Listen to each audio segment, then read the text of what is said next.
What is the purpose of the BAM bonus and target board? The purpose is to assist you in feeling good.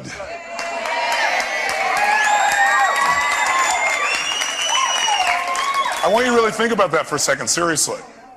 Isn't that really what it's about? It's about setting it up so that one of the sources that people in our culture use to feel good is to be able to have capital to be able to do some of the things that they want. Money allows you to have access to additional resources. That's all it is.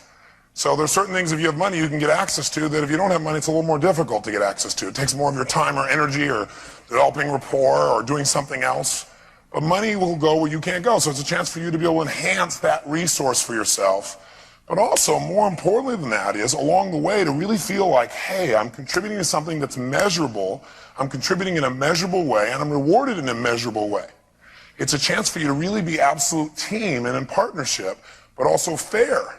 Because the biggest fear that the doctor has is this man or woman has worked their entire life to get in a position where they can provide this opportunity for themselves and for you, where you can contribute to other people in a way that really makes a difference in their life, meaning the patient, and develop great relationships and get paid to do it. What a concept.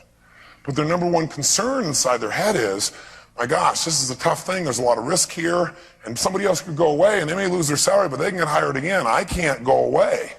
If things don't work out here, I got these debts. And I got to tell you, I've been in the doctor's position, i.e. where everybody else got paid and I didn't get paid at the end and I was $758,000 in debt. And everybody else came and said, gosh, we're really sorry, but they got to go do something else that they wanted to. I didn't get to leave that process. So you really need to have a special appreciation for the doctor, if you're a staff member, I think, and realize that it's not as easy as just saying, well, gosh, and this person just wants to help me out, that they've got a lot of risks there, and they also have the risk of, well, what if you don't continue to support this? Or what if you don't do the production? They still got to deal with it. And doctor, on your side, you got to realize even though you have that risk, these people here who work with you, these people also are giving their all, and they want to know that there's something that's accountable. So what we're doing with the BAM board and the target board is saying, hey, we're going to participate together. We're going to make this thing so it's fair. We're going to make it so it's measurable. And we want to make it so that the staff members can contribute at a level where they know they've earned the right to additional income. And doctor, you know they've earned the right as well. So it is purely win-win. And also have a heck of a lot of fun along the way.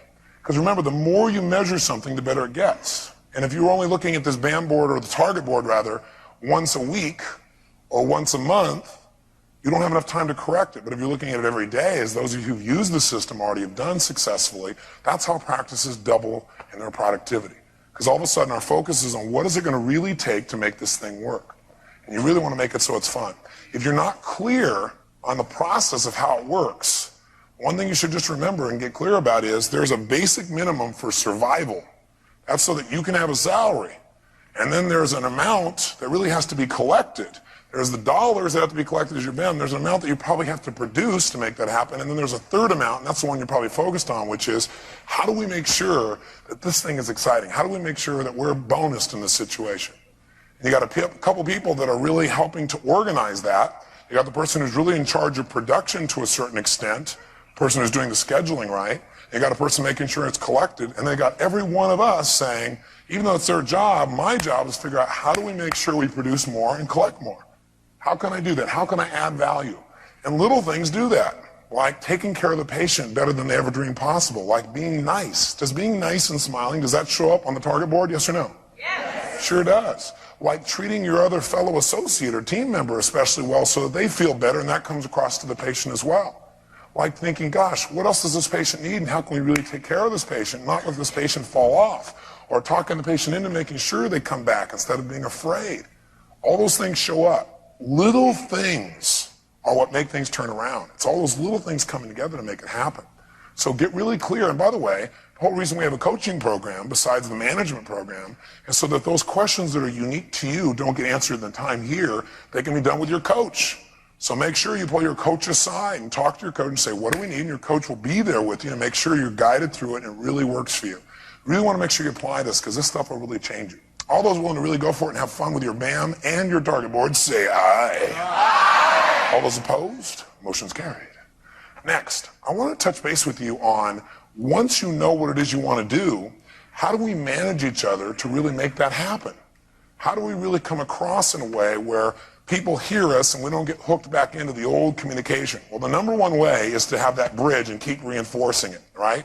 So that even if we say something in the moment that doesn't come across well, somebody will dismiss it and go, well, they're stressed or whatever, because I love them, they love me, I know what it is. You don't have to sit down every time and clean it or clear it or clog it or whatever it is that we used to do, or what we do now. A lot of stuff just disappears because you love the person. How many have found you don't even have to do a bunch of languaging if you just remember how much you love the person? Is that true? Okay? So we want to have that as a base. And we got to know how to manage ourselves. So I'd like to share with you a model for managing yourself and managing other people that will really help you throughout your life. Also, it's the same thing you can do with your kids. You can do it with virtually anything. And it's something I learned from a good friend, Ken Blanchard. If you haven't bought the book, The 1 Minute Manager, I highly suggest you do it. For two reasons. One is you should be exposed to this human being. He's an incredible man. Ken Blanchard's got heart of gold. He's like this giant teddy bear. And if you ever get a chance to hear him speak, you should take advantage of that. And I've had the privilege of having a great friendship with him for the last few years. Years ago, he developed something he called leadership styles. And the idea of leadership styles was that most leaders, and by the way, are we all leaders, yes or no? Yeah, we're all leaders. First of all, we've got to lead ourselves. Second of all, we all step into a leadership mode. If somebody's down, we want to step into leadership mode and help get them up, help support them. So it's not just the doctor or the staff or the head of the staff. We all got to be leaders at times. But the bottom line is that most leaders use one or two styles of managing people. Either they used a very direct form of management. And in the directive form of management, people who are real directive, they usually come to you and they tell you what to do, when to do it, and how to do it. Now, a lot of people don't like to have a directive style used on them. But what Ken Blanchard says is, you know, as much as he loves people, there's a point sometimes in a person's development as they're mastering a skill where you really need to direct them because they're brand new. How many would agree with that? Okay? Now, there's another side, and that is instead of directive, there's participatory management. Or another word that sometimes is used for it is democratic, or another word that might be described for this is supportive management. There are a lot of different words that are used. Supportive management. I don't like to use the word supportive because directive management does support someone at certain times. Now the distinction here is when you're in participative or democratic or supportive management, instead of saying, Gerald, please do this and this and this and this, then do this, then do that, and then come back and see me, and I'll tell you the next thing to do. Which style would that be? Supportive or directive? Which one?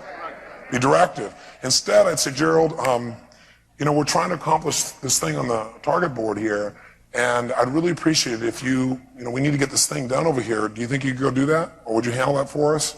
Or do you think it's okay? Or what do you think?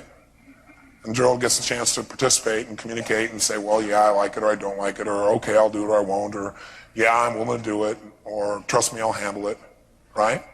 Now, the truth of the matter is both styles are valuable, and Ken Blanchard's view is it just depends on where you are in your development.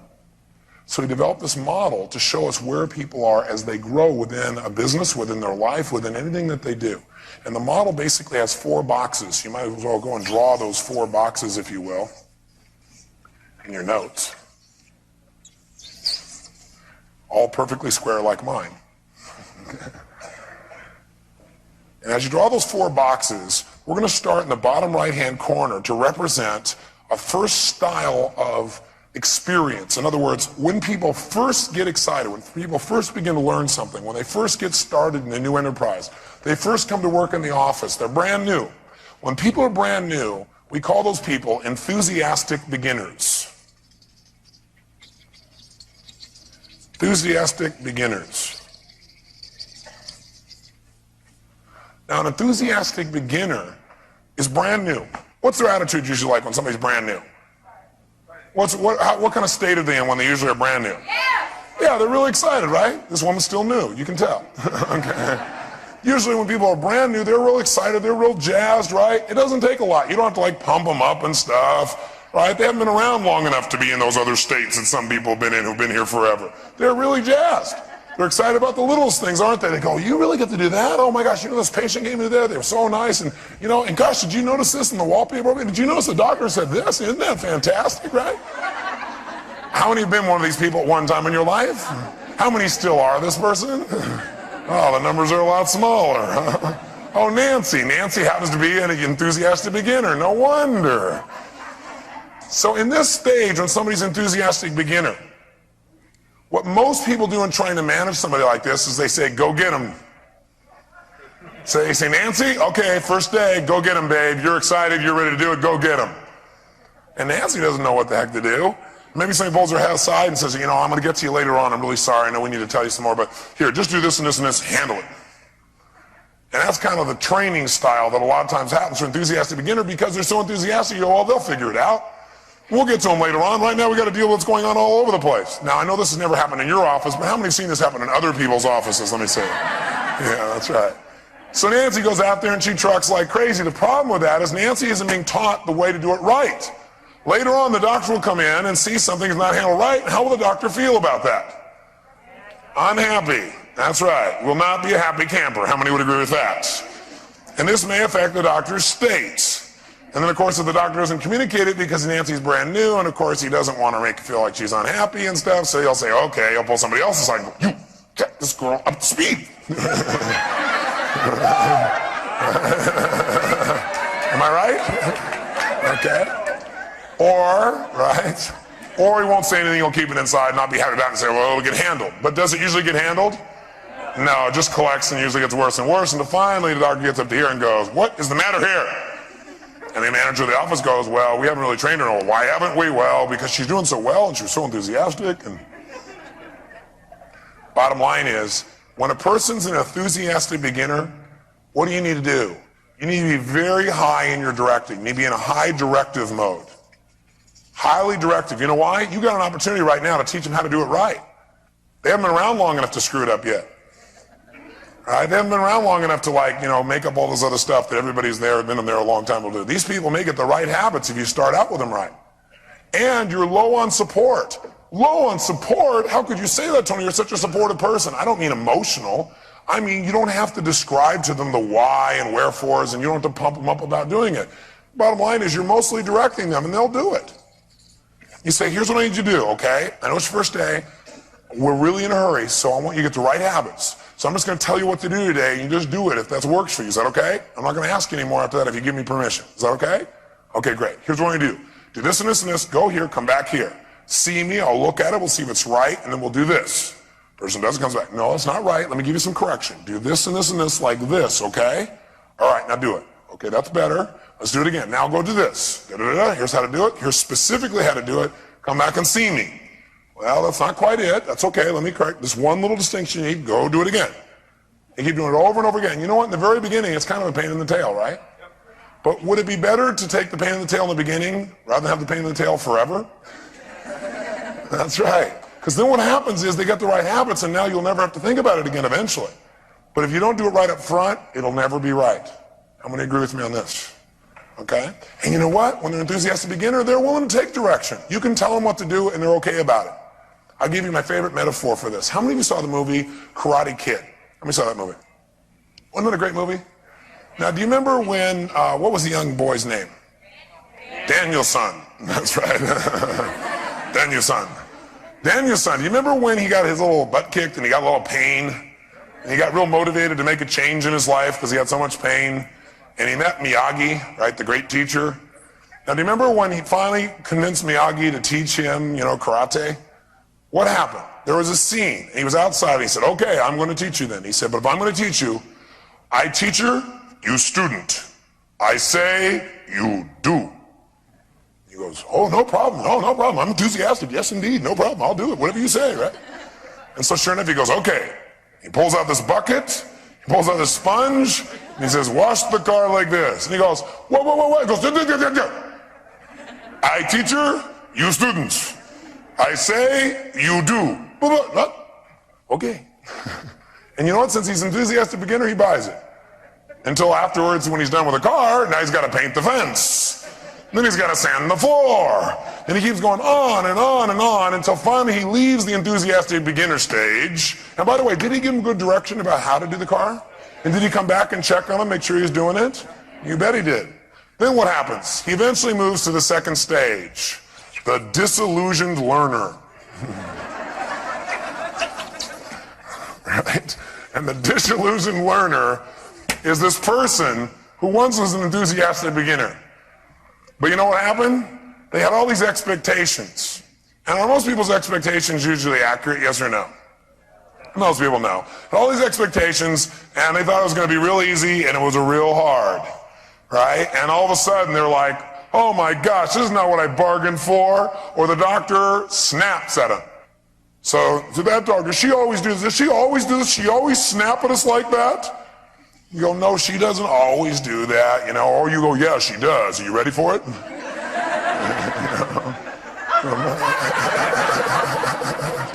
Right? Bottom line is, this person gets disillusioned, and the reason they're disillusioned is, man, in this stage, they're like not in a very good place, are they? And when people feel disillusioned, it's not, it doesn't matter whose fault it is, they're just disillusioned. Bottom line is, almost everybody goes through this phase. Some of it lasts an hour, some of it lasts a day, some a week, some a month. Rarely lasts a year because they usually quit. Isn't that true? When people quit, people usually quit in this stage. Is that true? They had all these big expectations, it's all going to be perfect and easy, there was never going to be any hard work, and everybody was going to treat them well, and all the patients were going to love them no matter what happened, and somebody snaps at them, or several things happen, or they're getting a little frustrated, or all of a sudden they have a little spat with somebody, and rather than committing to build a bridge and work it out, they go, oh, the people here are terrible, or that person's terrible, or they make wrong, whatever, and they leave. This is why most people never succeed in life, because they never make it into the final stage, which I'll tell you in advance is called a peak performer. Most people never become peak performers in life because they never make it past this stage called disillusioned learner. What most people do is they go out there and they try something until it gets a little uncomfortable, and then they quit and do something else. I call them dabblers. You'll never master anything in your life. A personal relationship, a business relationship, yourself, if you're a dabbler. You might as well forget it. Because you think it's so bad here, and then what happens is, you think it's all these terrible people, and you go work somewhere else, and you have the same problems again because you took you with you. What a concept, you know? So disillusioned learners, you'll be a disillusioned learner somewhere else eventually. You know, bottom line is maybe you ought to learn how to master this state and this view. But as managers, here's what we need to know as managers, and we're all managers, including of ourselves. If you find yourself in a state, you got to manage yourself. If somebody else, here's what you do. In this stage, you still are high directive. Because this person still doesn't know how to do it right yet. They got a lot more than they had when they were beginning, but they still are learning. It takes time to learn something, doesn't it? To really master it, where you don't have to think about it. But also, you now have to also be highly supportive. High support. High support and high direction. And what I consider this to be is really, if you're a manager, here you become a real coach. Enthusiastic beginner, you're a director. You direct them. But when they get to be a disillusioned learner, you got to become a coach for them. And what does that mean? It means now when you communicate to this person, you don't say, Gerald, you go do this and this and this and this. I'd say, Gerald, listen, I know you're working hard. And I know we're really maxing out. And I know it's a little frustrating for you. All right, what am I doing? Supporting. Okay, I know it's a little frustrating right now because you're still mastering it, but you know there is light at the end of the tunnel if you hang in there. It really will work out. And you're part of this team. You're going to be part of the bonus if you can master this darn thing. What I need you to do, though, still, is I got to show you what to do because you haven't quite mastered it yet. So let me tell you what you need to do. You need to do this, this, this, and this, and this, in this exact way. Are you willing to do that? Because I'm willing to support you. Are you willing to do that? So now what's happened? You no longer just tell them what to do precisely. You now tell them what to do precisely, but you soften it. You follow me? You give them more information. You let them participate more. You say, does that work for you? Is that okay? You know, and by the way, is this a pain in the tail also to take the time to do this when things are rushing around? Yes or no? It's really a pain in the tail. But you know what? If you don't, you'll probably lose this person. Now, some of you, like Dr. Morris here, Dr. Morris has a staff where the average tenure there is 35 years that's been with him. Right? It's pretty amazing. Right? Because Dr. Morris, he paid the price up front in these two areas. Am I right, sir? Okay, he paid the price up here. Or they did, maybe. Combination. I mean, he hung in there with these people during that time. He got them, showed them how to do it right, or he got a staff to do that. And they went through all this stuff. And when they were disillusioned learners, he still took the time to spend the time to support them. Am I right, Dorothy? And Dorothy, you've been with him how long? 40 years.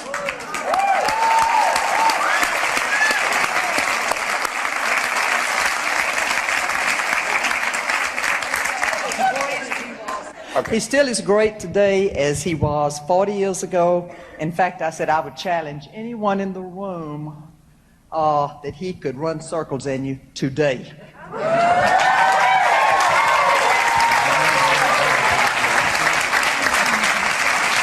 Dorothy, as long as I've opened this up, I'd like to pursue this for a second because he's obviously a role model. How old is Morris? Can he ask? 77. 77 years old. First of all, give him a hand.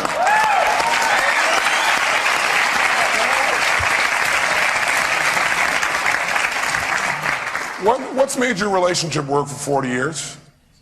His love and concern for his patients. His what? His love and concern for his patients. And is that just his patients he's had loving and I mean his patients and his staff. I mean, yes, for his staff and his patients. Yeah. Most of my patients, we have to go hug the neck before I can clean the teeth or we can tend to them. We have the third generation coming in. We have more love in that office. In fact, patients would say they could walk in and feel the love in our office. And I'm going to show, and I tell y'all, to show you what a great fellow he is, last October, now I've attended 7 bar mitzvahs with him and his family. He had a son having a bar mitzvah in Tampa. He flew all the staff down because we're his family. That's the secret of success.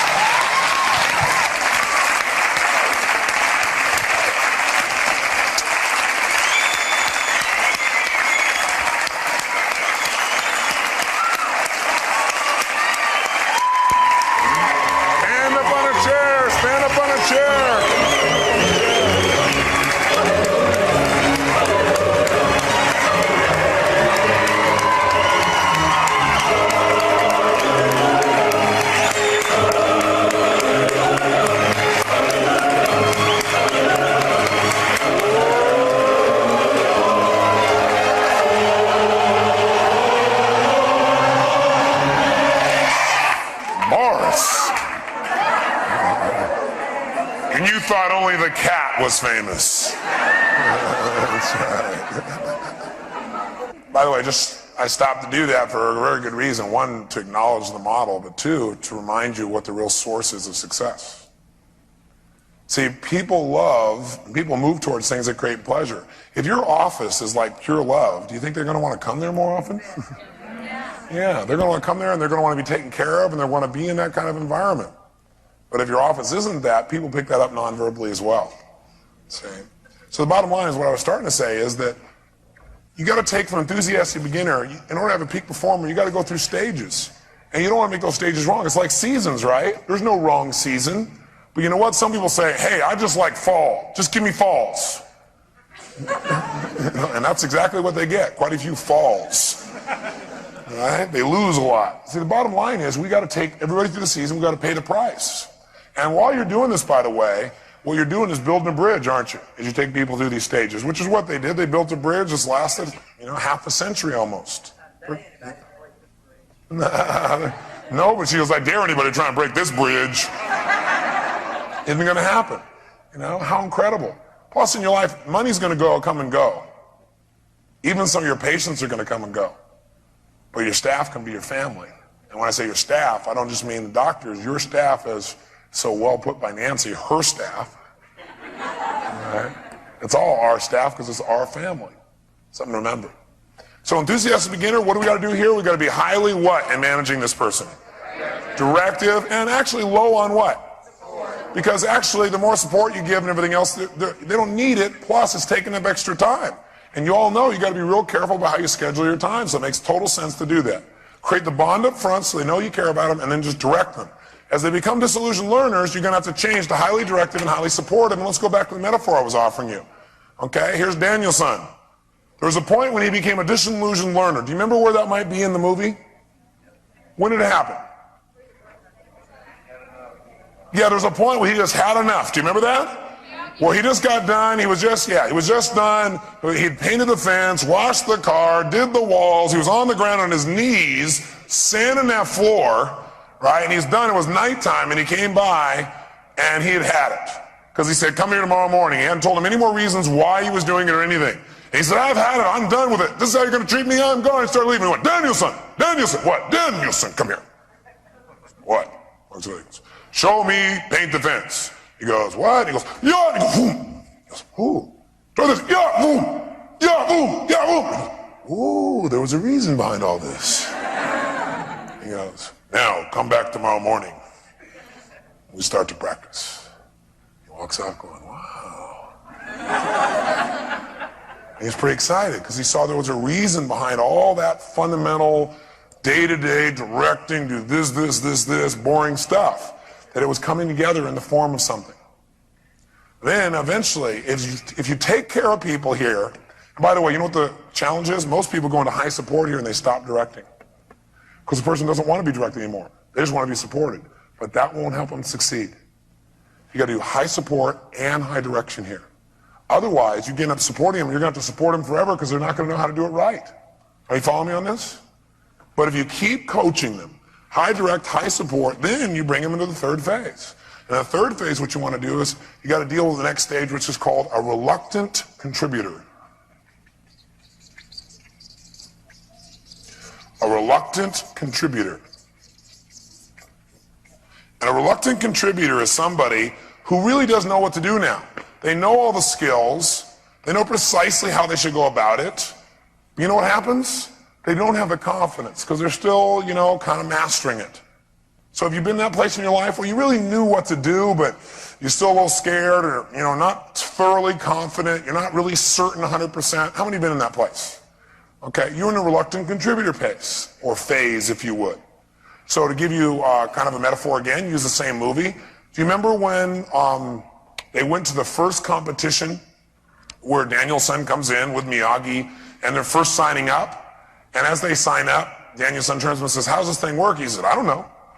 He goes, you don't know? What do you mean you don't know? He said, I've never been to these before. And he's like getting, oh my gosh, he knows the skills, but he's doubting. He's fearful because he's never been in this environment or done it this way or had to do it this specific situation.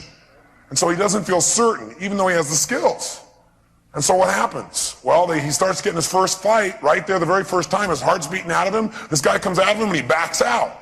He really has the skills. Does his manager or coach come over and say, now here's what you do, remember? This is it, here it is. Is that what he does? No, he doesn't direct him. He just looks at him when he's going, I don't know what to do, and he goes. What does he do? He just supports him. He says, you know what to do. You know it. Just do it. You know it. See, when somebody's a reluctant contributor, you don't need to direct them anymore. Now you go purely with high support. High support. And you're low on direction. Because they know what to do. You might give them some direction, but you're real low in direction. You're mostly support. You're just high in support. You don't need to go back through it again. They know what to do. And if you support them strong enough in this area, they will finally turn the corner. And the arrow will go all the way into the main source you're after. This person will become a peak performer. And as a peak performer, now what happens is, do you need high support? Yes or no? Yes. A high support of a peak performer? No. You don't have to pump them up and tell them no. Do you need to highly direct the peak performer? Yes or no? No. When a person's a peak performer, you're at low direction and low support. Now again, it doesn't mean emotional support. It just means you don't have to go through all those details with them. Low direct, low support. They can handle it. All you got to do is come along and make sure that we're staying on track. Monitor the numbers. Monitor what's going there. And by the way, this is the doctor's dream. This is also the staff member's dream, isn't it? Well, you get to be who you want to be and do it, and your doctor's able to trust you, and you're able to trust your doctor, and you guys get together and you monitor your results, right? Target board, know where you are. But we don't have to go through all that other stuff. And then when you get together, you look at the target board and you just have a good time together. You make a few corrections. You say, hey, what's great? What are we doing great? What do we need to improve upon? What are we committed to? Let's do it. You move to the next level. But here's the challenge.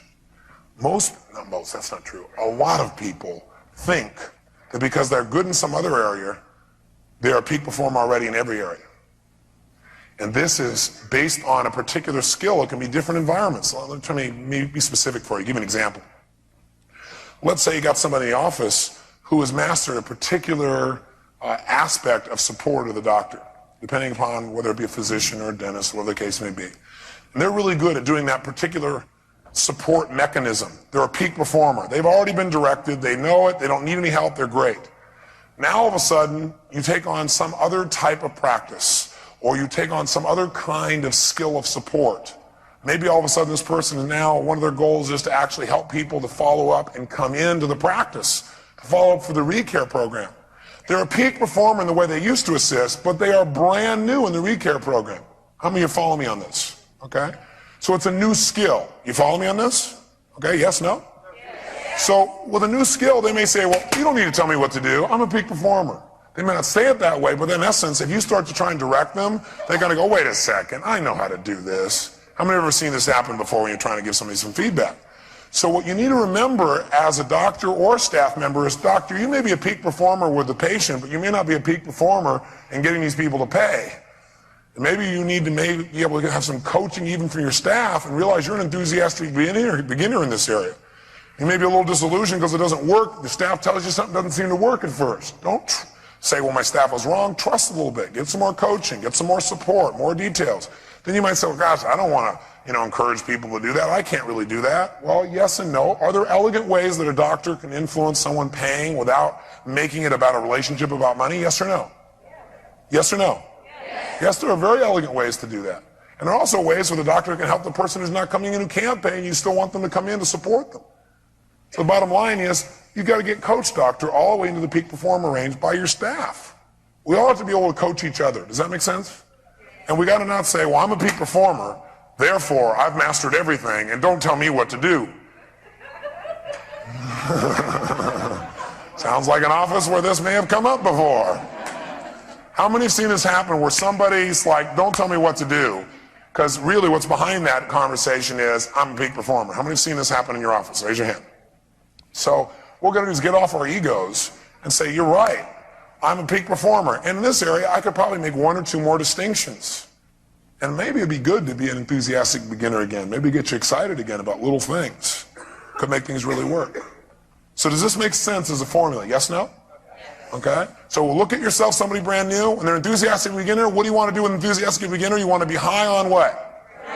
Low on what? Support. Okay, what's the next stage without looking at the board? After they've been there a while and they run out of enthusiasm? Disillusioned learners. And by the way, when are they likely to quit? That's right, disillusioned learner. Unless you do what at this point? You give them high what? High support and? That's right. If you just do high support, they'll stick around, but they won't be productive. And they'll eat up part of your bonus. Okay? Now, if you keep on contributing to that level, pretty soon they start to master it, but they don't have much confidence, so they're a what? A what? And what do you need to do for these people? High what? Support, but low what? That's right. And eventually, if you stick with somebody through all 4 seasons, they make it to fall, and they become a what? Does that mean you'll never have to direct them again? No. It just means in this area, you probably won't have to, right? It'll be very low as far as direction in this area. That's how you want to think about management from now on. And you're all managers. And you know what? When you start to feel like you're feeling disillusioned, maybe you ought to say, I need some more direction, and go get it. Does that make sense? Or you might say, I've got a lot of direction, but I got that part, but I'm not getting the support, and go and say, listen, I need your help. I'm in the disillusioned learner block. I really want to make this work, but man, I'll tell you what, I feel like, it's not what I expected and stuff. I'm not making you wrong, but I need some support, and I also need more to know what to do. I need both those. Or you know what, I know what to do, I just need some support and confidence. Can you come watch me do this a couple times, or can you give me a few more hints, or can you just come and give me some moral support? Okay? This process, as simple as it is, can really help you. How many of you, by the way, can see people on your staff who are, let's say, in the first stage, enthusiastic beginner? How many have somebody on your staff who's in that stage? So you know what to do with them now. How many have somebody who's in the disillusioned learner stage? Raise your hand. How many are in the disillusioned learner stage? Raise your hand. Be honest. Look, raise your hand. The doctor's in the disillusioned learner stage. By the way, do doctors go through these stages too? Yes or no? Yeah, doctor went out there. Guess what the doctor was told when he was growing up? Be a doctor. Go out there and help everybody. And you know what? Everyone will love you. It'll be great. It'll be fantastic. You'll have a great family and children. You make lots of money. It'll be so easy. Is that how it works? Then they go to school, and by the way, to become a doctor, what did the doctor have to go through? Whether it be medical school, whether it be chiropractic school, what did you say? Hell, that's right. For how many years?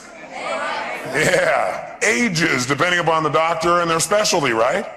So they go through all that stuff, and then they said, okay, they probably told themselves, if I can just make it through there, and by the way, as they went through that hell, people were trying the whole time to make them wrong. Along the whole way, they got to compete for this great gift they now have. They got to compete like crazy, and a lot of people are trying to weed them out to see whether or not they're really meant to be a doctor. They could take this kind of brunt, right? They made it through all that process saying, well, gosh, once I get out of school, it'll be great. I'll get into residency, it'll be fantastic. Then they got to residency and they found that, gosh, when you're a resident, even the nurses pick on you.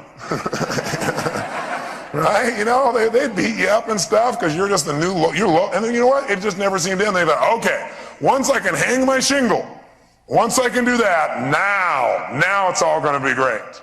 And they hung their shingle and there was nobody there. And they had to buy all the stuff and they had to put themselves totally in debt. And then they had to go out and hire people. No one ever taught them how to do that. And then you showed up. Right? And they said, oh, you look pretty good. You seem like a nice person. That's a good enough reason to hire you. Or you seem to have a background in that area. Let's go do this thing. And the doctor every day is trying to figure out how the heck he's going to do this. He's out there helping him. Meanwhile, his brain's going, man, I got this overhead. How am I going to do this thing? And then you walk in and go, we need a raise. And the doctor goes, well, can we talk about this next week? No one ever taught him how to manage. They taught him how to help people, and he does a great job, or she does a great job. But no one taught him how to manage. And no one ever taught you probably how to manage.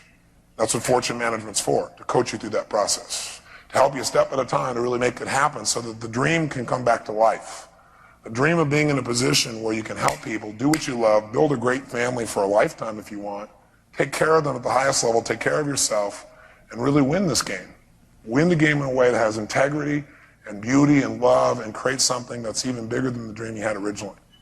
That's what we're committed to, and that's what we'll not only do in this management program, but we'll also coach you individually along the way to make happen. So I hope that all of you appreciate each other. I hope you appreciate your doctor and what your doctor's doing. I hope doctors, you appreciate your staff, because while I just ranted and raved about what you've gone through, if you're really honest with yourself, the story is different, but the feelings are the same for the staff. You know, story's different, feelings the same. And the reason that the rewards are there for you are because of what you've gone through, and the reason the rewards will be there for them is what they go through with you. And pretty soon you can make it a game that's bigger and better than most people could ever dream about. Stand up and stretch. Several of you asked me about the language patterns that I've been using, and I came up with a word a couple days ago to describe something that I think is real important in managing yourself and other people. And what I try to do is inject it into everything we're doing here, but I thought it'd be good to just tell you what I think it is. In my life, I found that if you can find something that works and then give it a label, in other words, identify what it is you're doing when it works, then once you know the label, you can do it again and again and again because you identified it. It's no longer at the unconscious level. And one of the things that really works in human communication is to use what I now call softeners. Softeners. Softeners are, well, let me ask you a question. What's the purpose of human communication? We've identified it this weekend. What is it? To feel good and to make the people we're communicating to feel what? Yeah, make them feel good too, and hopefully you get a result happen, right? All three. The ideal would be, I feel good, you feel good, and we get a new result that's even better. Wouldn't that be ideal? Okay? In some cases, just I want to feel good and you want to feel good. It's not about results, it's just about sharing. But those are the two goals. Well, the challenge is human language. People react and respond to human language because we all have different meanings for what words mean. Plus our styles and our approaches and all those kinds of things. So one of the things that really changed my life is I remember years ago I read Benjamin Franklin's autobiography. And when I read his book, one of the things that's great about reading a book is when you read a book, you think like the author. See, I've read about, I don't know, I lost track after about 1,200 books, but I read over 1,200 books in the area of human development alone. I was reading a book a day at one point. That was my whole goal. Figured I'd rather read a book than eat. That was my whole thing, because I thought I can take a person's 10, 15, 20 years of life, pour it in here. And now I have so many references to pull from. Now I've got hundreds of years of experience inside myself. So the bottom line is, in reading his book and thinking like he was thinking, one of the things that I noticed was he said that his life changed massively when he learned not to make people wrong. It's not how he languaged it, but in essence, that's what he said. He said that he found it would be much more intelligent for him, rather than say, this is how it is, to say, you know, I think this might be a good approach. Or, I'm not sure, but I think this would be really a nice thing for us to look at. Or, I wonder what would happen if we did this, instead of saying, we should do this. And I remember hearing that phrase, and I really took it to heart, because I thought, this guy's a fairly bright man. He certainly had quite an impact in his lifetime, plus he was beloved. And see, it's one thing to achieve. It's another thing to achieve and be beloved. That means you get to have the juice. You get to have people love you, and you get to love people. There's not like this separation because you've achieved. And a lot of people don't achieve in life because subconsciously they think, if I achieve, there'll be this wall. But see, it doesn't have to be that way. And so I never identified the word for it before until the other day. And as I identified the word, I came up with all kinds of ways to do it. But basically, softeners are a way of delivering the communication, but making sure that the real intent, the real caring stays with what you're saying. The words don't get in the way of your bridge. You don't want to muddy up the road to your bridge. The bridge is still there, but it's kind of hard to get to it sometimes. And a lot of that comes from language. So I think there really are, and I'll just do this real fast, two types of softeners. There are verbal softeners, and there are, of course, nonverbal softeners. Now, remember what I said. The purpose of communication is to feel good, right? And make the other person feel good. What is fabric softener for? It softens things, and because they're softer, they what? Feel good. How many of you have a water softener at home? Right? Why do you have a water softener? So the water actually what? Feels good. So what's the purpose of using this language? Is to help people to what? Feel good. That's it. And we can do that verbally, and we can do it non-verbally. And here's what you need to understand. There's a critical distinction, and we're going to talk about it in the third session when you come here. Because if there's one skill I have, humble as I am, it's I know how to influence. I know how to persuade. I think it's the single most important skill we can master in our lifetime. Because whether or not your kid's on crack or not is not a question of whether they love you. It's a question of, do you have more influence than the guy on the street corner? And in your lifetime, if you don't know how to influence, then all your ideas and feelings and spirituality and all that stuff, it'll die on your lips. So when you come back here in the third session, we're going to talk to you about how to influence and also how to market, how to move people to action. Because I think it's the most important skill. And by the way, who do you think you have to influence most first? Yourself, absolutely. So what I know from influence is something that's really, really, really important. And that is, if you're going to make a request, what you do before the request, what you say and or what you do before you make the request will play a bigger role on whether that request is answered or not the way you want it than actually what you say within the request. Now, let me say that again because I verbalized a bunch of things. If you're going to ask somebody to do something, what you say before you ask them to do something will play a bigger role in whether they say yes or not than the actual request itself. I call this pre-framing, and you'll hear a lot of people using this word that I created a few years ago called pre-framing. It means setting up a frame of reference in advance as to what something's going to mean. I'll give you a quick example. I was in a car accident and this last February, and I flew in my helicopter from LA. I had done a seminar there. I was safe in the sky. But I landed and got in my car, and all of a sudden I'm driving along. I come to a red light. I stop there. I'm on the phone, and I see these lights in my rearview mirror, and I glance up again the last second right before it hits. The guy hits me at 70 miles an hour in a truck, and I'm at a stoplight. Knocked me 50, 60, 70 yards. Nobody can believe I survived it. Unfortunately, I was in a 750i BMW, which is built like a monster car to protect you. It has the tire built in a certain way and everything else. And when it hit, it was unbelievable. And, you know, the whole back seat, everything came all the way into the front seat.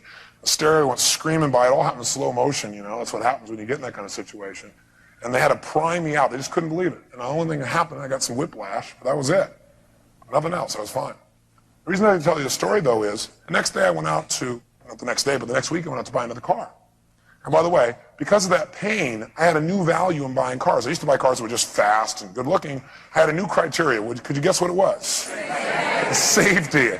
I go into the Mercedes dealership and I say, you know, I really like that little convertible, but tell me how it does in a crash.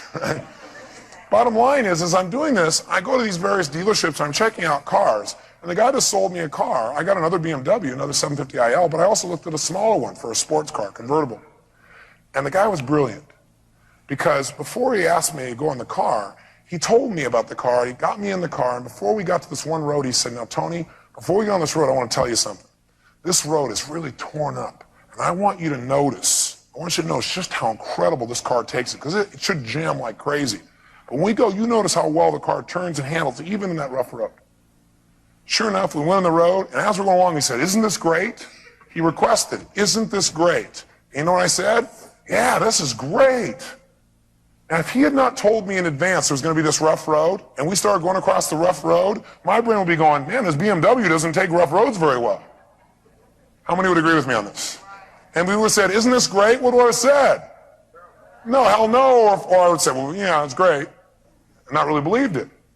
So it's what you do in advance of a request that determines someone's perceptions about the request. How many follow me on this? So one of the things that's real simple you can do when you make a request, and by the way, is this manipulation? No. It's called creating an environment where people can hear you. Does that make sense? What he said was actually true. But if he'd not told me in advance, if I'd gone across the rough road, now he came and said, well, that's really a rough road. What my brain said, yeah, but it still should have done better. It's really hard after the fact to change how people feel about something. It can be done, but it's a little harder to do. How many would agree with that? Okay? So up front, when you know you're going to make a request to somebody, whether it's a big one or a difficult one or whatever the case may be, start with a softener. I need your help. What's that an example of? What is it? It's a softener, because what it's doing is it's putting the person in an environment where you're saying, listen, I need your help. And now everything you're going to say is going to be filtered through I need your help. If you just said, I got to talk to you, that's different, isn't it? Or I got to clear something with you. That's another pre-frame too, isn't it? And then for some people, it's a negative pre-frame. Even if you're going to make something, say something small, they're already like, oh boy. So softeners allow us to do it. So what are some verbal softeners you can use besides I need your help? What else could you say to make it softer so people could hear you? What could you say if you had a request or you had an idea or you differed in your view from somebody else? What could you say? Can I share this with you? Say I have a problem. Some people don't want to hear about that, but that's okay. Can I share something with you? What else? I wonder what would happen. Instead of saying, we need to do this, you could say, I wonder what would happen if we ran our meeting this way. I wonder what would happen if when the patients came in we did this. What do you think? Make a note. The most powerful verbal softener is always a question. The most powerful verbal softener is always a question. See, if you tell somebody how things are, you're not going to be able to influence them anywhere near as if you ask them and give them a chance to give you feedback. Now, we all violate this at the time. We all talk more than we ask. But the more we can balance this out in our lives, the better off we are. And I violate this too. You're going to violate it. But most of the time, I'm on top of it. Ask them a question, and then ask the question with language like, I wonder. Not, shouldn't we do this? I wonder if we did this, how would that be? What are some other phrases that you could have? Tell me some other phrases. I'm not sure about this, but... Yeah, I'm not sure about this, but. Go ahead and write that one down. I'm not sure about this, but what do you think? If we did this way, do you think it might work better? How else could you say it? Yes? Yeah, I'm really curious. I'm curious what happened there. I don't quite understand it. I'm curious. Instead of, what happened here? I'm curious, what happened here? What else could you say? I'm concerned. That might amplify it. So I'd say, I'm a little bit concerned. Can you help me? I'm a little bit. See, as a little bit is a softener of concerned, isn't it? So you might write down a little bit as a verbal softener. A little bit, a smidge. Right? Yes? How would you feel if we tried this? Would that work for you? How would you feel? Which also lets them know you care about how they feel. Is it nice for someone to know you care about how they feel before you make a request? Yes or no? So how would you feel if shows them, hey, they're not just requesting something, they care about how I feel. And I get to participate in this. What else? Tell me about so-and-so. Not, what happened here? Hey, tell me about so-and-so. Nice softener. Gives someone a chance to come there. What other kind of softeners do you have? What do you think about this idea? Instead of saying, here, I got an idea. Listen, let me tell you my idea. What would you think of this idea? What else could you say? How does this sound to you? Suppose we did this. Pardon me? What's your opinion about this? How many people like to give their opinions? Let me see your hands. That's right. So immediately, if you say, what's your opinion before you make a request, you've pre-framed them that, hey, your opinion's important to me, you're important to me. Yes?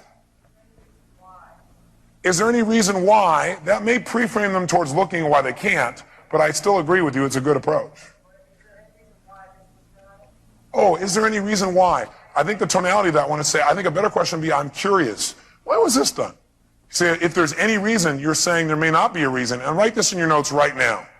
No matter what human beings do, there is always a reason. One thing you can count on is there's a reason behind everything we do. Isn't that true? You may not agree with the reason, but there's always a reason. No matter what human beings do, there is always a reason. And I'll give you some of the ones I wrote down. I was in the back thinking, what are they? I put things like, I'd appreciate if you would this.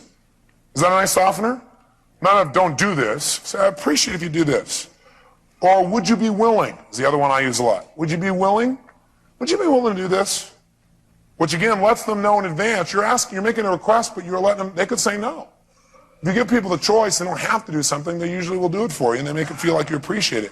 One I heard Dr. Gary gives a lot. Gary says, I submit to you. Isn't that nice? It's not, here's how it is, I submit. Submit means you could reject it too. He doesn't say you have to do this. Another one is, I think. You know, I think if we did this, it might work. What do you think? I think, not I know. Another one I put down is I believe. And write down, whenever you say I believe or I think, say I could be wrong.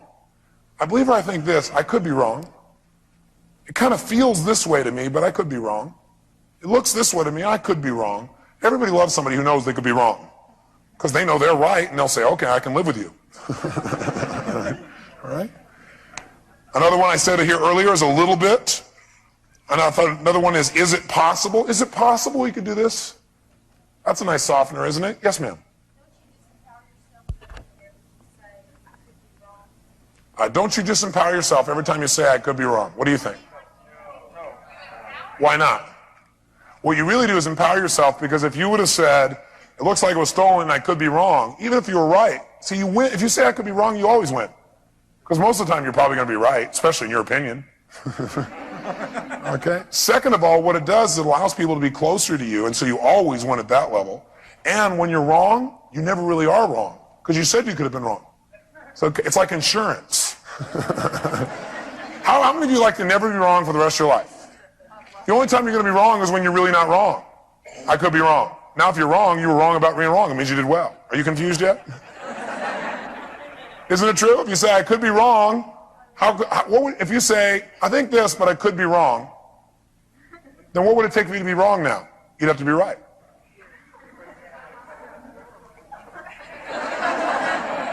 Glad we handled that one. So, the most important, how about some nonverbal softeners? What are some things you can do non-verbally to soften your communication? Smile, what a concept. Eye contact's another one. What else?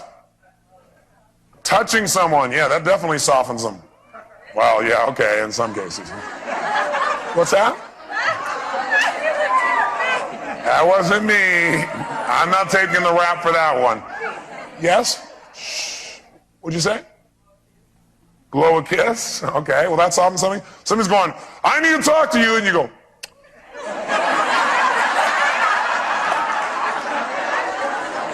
Nice little pattern up there, a little softener, right? What else? Thumbs up. What else? A wave. A wink. You know what I love to do? I love to wave at people I don't know. Isn't that kind of fun? Go up to a restaurant and go, and they're like, and they go into deep trance going, who is he? What is that person? What else? Sometimes just calling by their name is nice enough of it. Instead of just saying, do this now. What do you think about this? Bob, Tony, Christy, Dot. That's the best therapy of all. Oh, that's verbal. Thank you very much. You're right. It's verbal. Yes. A subdued body position versus an aggressive body position. So yeah, if you come in more relaxed and go, you're pissing me off.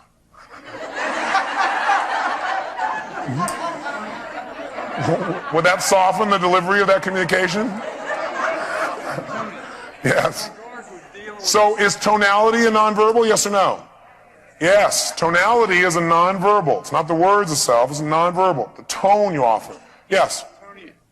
Tony, in regards to dealing with a situation, and being that we're dealing with real life situations here, and maybe not directly toward our practices, if it's something that you know that you can't deliver, is there a certain way you recommend expressing to a person you want to work it out? Give me an example so you know what you're talking about.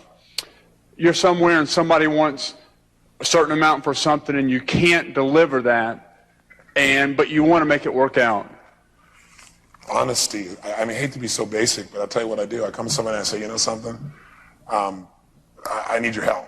I really want you to be fair to you. In fact, there's somebody right now that has an opportunity to do some business with myself and the Fortune board, and he's in the same business I am. I have an investment company and an insurance company. I own one.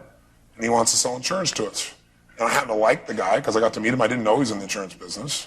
He also happens to be a friend of one of our partners. And he wants to insure us all. So, like, how do you deal with that? So I just pulled him aside a little bit earlier and I said, you know, I really want to see your policy. And do you know that I own an insurance company? He said, well, no. I said, well, you know, the bottom line is I want to support you and I want to be supported by you. And I'm sure there's something we can find out that's fair. I don't know what we can and can't do, but I'm really open to discussion. I just want you to know that I'm on your side, but I also want you to know that I'm also a businessman too. So somewhere there's got to be a balance there. You know, will that work for you? Yeah. He said, oh yeah, I already heard that and we'll work it out. And he was fantastic. People are fantastic if you just expect them to be. And if you just treat them honestly and you're sincere. I mean, I hate to be so basic. And if you're loving and sincere, you can't believe what people will do. You know, and I'm not saying it's always perfect, but that's how you deliver it as far as I'm concerned. Okay, so these key phrases will be of help when you're dealing with them in a situation like this? Softeners. Okay. Softeners. Hey, and telling people up front what your intention is really works. You might want to write that down. Telling people up front, that's the best softener of all. Right. Up front, tell me your intentions. You go in a meeting and you say, Charles, I want to make this work, and I need your help. So what does that tell you already? I want to make this work. I had a conversation with some people last night, and the biggest challenge I had was I had never heard them state their intention. All I'd heard was all the questions they had. So it made me say, well, what's their intent? And I didn't see anything to show the intent was absolutely clear, other than they kept following me from city to city, so I was impressed by that. Okay? But they could also be calling me city to city and harassing me too, so what's the difference? I need to know what their intent is. If you tell somebody up front what the intent is, it's the perfect pre-frame. Now, everything you do will be filtered through that intent. Okay? So tell people up front, hey, I want to make this work. And, you know, I don't know how yet, but I want to make it work. Or, you know, I want to have a relationship with you, but I can't buy your product now. I can't deliver this thing right now. But I want to make it work. How do we do this? Or can we talk in a month? Or what works? Like a win-win. Exactly. Win-win is still the philosophy behind it all. Thank you. Thank you. You're certainly welcome. Give me a hand. Good question.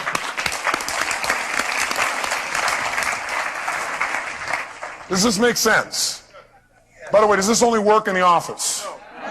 No. Softeners can change your life. A little thing like that will change the way people feel about you. It'll change how you deal with everything in your life. Plus, it'll make you feel better about yourself. Because all of a sudden you got bigger. You're always bigger if you hold the possibility that you don't know how things really are. Because you know what? You offer yourself the opportunity to see more. When you start closing the door and saying, this is the only way it can be, and you're right, your whole world shrinks. And you're no longer a kid, you're an old person. I don't ever plan on being one of those.